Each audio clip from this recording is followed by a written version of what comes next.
Hello friends, आज हम एक और न्यू एक्यूप्रेशर पॉइंट्स लेकर आए हैं फॉर योर ईयर।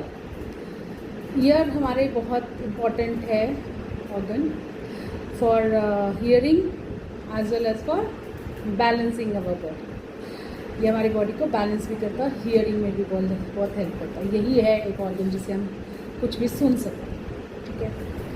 इसके अंदर कई बार हमारे को बहुत प्रॉब्लम हो जाती है, जैसे कि टेनाइटिस आते हैं, पेशेंट्स कहते हैं हमारे कान में झंझनाहट हो रही है, या थंडरिंग साउंड सुनाई दे रही है, या शां शां की आवाज़ आ रही है जैसे हवा चल रही है, या फिर घंटियों की आवाज़ आ रही है, टेनाइटिस, ठीक है। या फिर आते हैं पेशेंट कि हमारे को सुनना कम हो रहा है, स्पेशली ओल्ड एज में, या जो बहुत लाउड म्यूज़िक सुनते हैं, या जो बहुत ऐसे उनके काम ऐसा है जहाँ पे मशीन की आवाज़ बहुत लाउड है, वहाँ पे उनको सुनाई देना कम हो जाता है एज वाइज।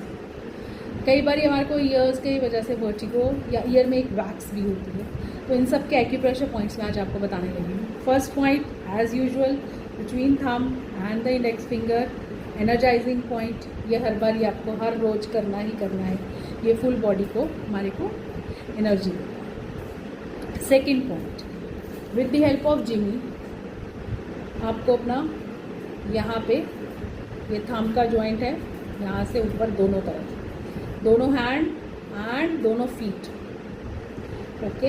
यहाँ पर ऐसे with the help of Jimmy, right, दोनों तरफ, दोनों हैंड में। अगर आपके पास जिमी नहीं है तो कोई भी पेन जिसकी एजेस नहीं है, सर्कुलर में है, सर्कुलर पेन जिसकी एजेस नहीं होती, इससे आप कर सकते हो। नेक्स्ट पॉइंट, आपके रिंग फिंगर से लेके आपके लिटिल फिंगर तक, ये सारा का सारा ये आपने मोटी जिमी के साथ यहाँ पे प्रेशर देना है, क्योंकि ये बहुत सारा पॉइंट है यहाँ पर, ओके। दोनों हैंड एंड यहाँ पर, और पैरों में, दोनों में, छोटी उंगली और इसके साथ वाली उंगली के नीचे, इस एरिया। फिर उसके बाद इन्हीं दोनों फिंगर्स में, हाथों और पैरों के इन्हीं दोनों के उसके अंदर इस तरह से आपको प्रेशर देना है। और ये सब के सब pressure press and release, press and release, इस तरह से दोनों फिंगर्स में प्रेशर दें और छोड़ें, सर्कुलर मोशन, प्रेशर दें एंड छोड़ें, दोनों हैंड्स एंड दोनों फीट। ये बहुत इम्पॉर्टेंट है। अब ये कुछ पॉइंट्स हैं हमारे ईयर से रिलेटेड। सबसे पहला पॉइंट हमारी एडी में, यहाँ पर हॉलो सा स्पेस है, यहाँ पर है।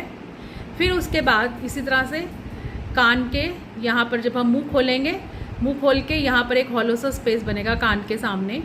फिर हमारी ईयर लोब पर, हमारे कान के लोब पर है, ये देखिए, राइट, यहाँ पर हमारे को प्रेशर देना है। फिर बिल्कुल कान के पीछे भी एक हॉलो सा स्पेस है, वहाँ पर भी हमें प्रेशर देना है।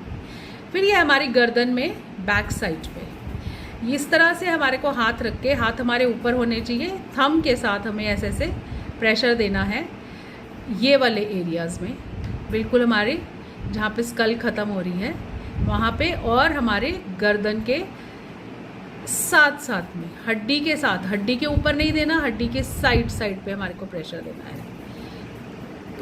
इसी तरह से ये प्रेशर देंगे तो आपको काफ़ी रिलीफ मिलेगा।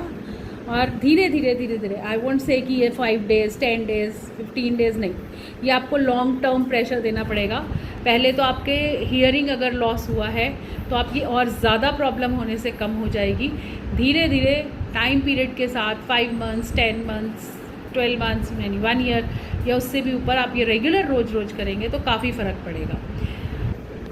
इसके साथ साथ अगर हम रोलर को भी यूज़ करें हर रोज़ तो वो भी हमारे को बहुत आराम देगा, हाथों में